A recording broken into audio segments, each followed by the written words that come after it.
நண்பர்களே, இன்றைக்கி என்ன சாப்பாடுன்னு பார்க்கலாம் வாங்க. இன்றைக்கி ஸ்பெஷலு சூப்பராக இருக்கும் சாப்பாடு. அதுவும் இல்லாமல் இன்றைக்கி சாப்பாடு இல்லை, எல்லாம் ருசித்து சாப்பிட்ற மாதிரி ஒரு ஐட்டம். என்னன்னு கரெக்டாக பாருங்கள் வாங்க, ஒவ்வொன்றா பார்க்கலாம் வாங்க. ஃபஸ்ட்டு எலிக்கு தண்ணியை போட்டுக்கலாம். எலியை மட்டும்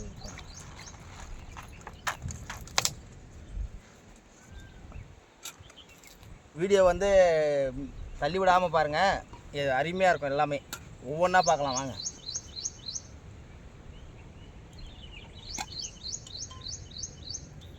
பருப்பு கீரை பொரியல், அதுக்கப்புறம் இதுலேயும் அருமையான ஒரு ஐட்டம் பாருங்கள், உருளைக்கிழங்கு பொரியல் சூப்பராக இருக்கும் சாப்பிட்றதுக்கு. வாங்க சாப்பிட்டு பார்ப்போம்.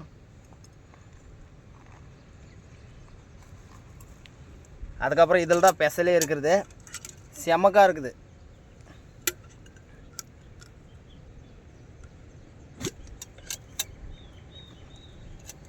பாருங்கள், பாயாசம்.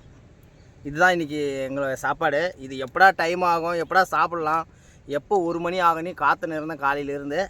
இப்போ தான் டைமே 1 மணி ஆக வரைக்கும் எனக்கு ரொம்ப இதாகிடுச்சு. செமக்காக இருக்கும். வாங்க சாப்பிட்டு பார்ப்போம்.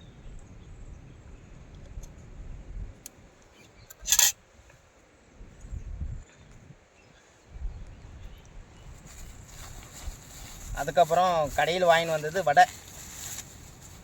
வடை வாங்கின்னு வந்தேன். சரி, அதையும் வச்சுப்போம். ஏன்னா வடை பாயாசம்னு சொல்லுவாங்கள்ல, அதனால் வடை பாயாசம் செமக்காக இருக்கும் சாப்பிட. வாங்க சாப்பிட்டு பார்க்கலாம். நீங்களும் சாப்பிடுங்க வாங்க. எல்லோரும் வாங்க சாப்பிடலாம்.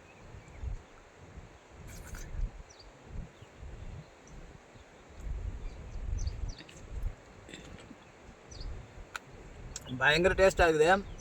அதுவும் இல்லாமல் இந்த பருப்பு, பச்சைக்கடலை பருப்பு, செவ்வரிசி, சேமியா, சர்க்கரை, இது மட்டும்தான் போட்டுக்கிறோம். வேறு எதுவுமே நாங்கள் போடல.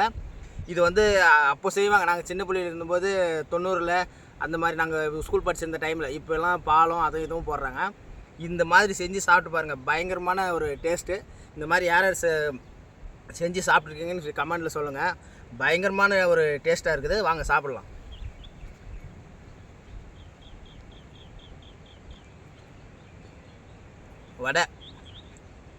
வடையும் பாயாசமும் சேர்த்து சாப்பிட்டா இன்னும் சூப்பராக இருக்கும்.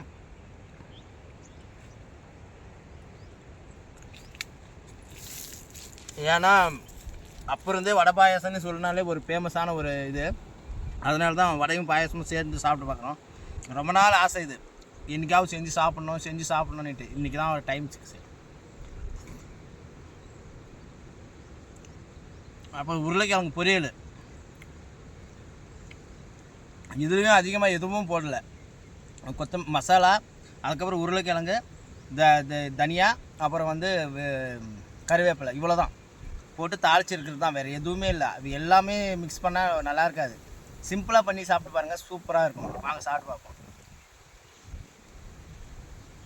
சூப்பராக இருக்குது, செமக்காக இருக்குது.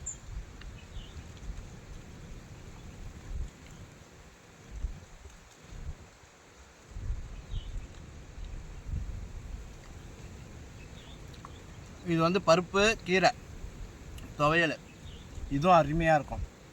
ஏன்னா டெய்லியும் வந்து ஒரு கீரையோ இல்லை ஒரு காய்கறியோ நம்ம எடுத்துக்கணும், அப்போ தான் உடம்புக்கு நல்லது.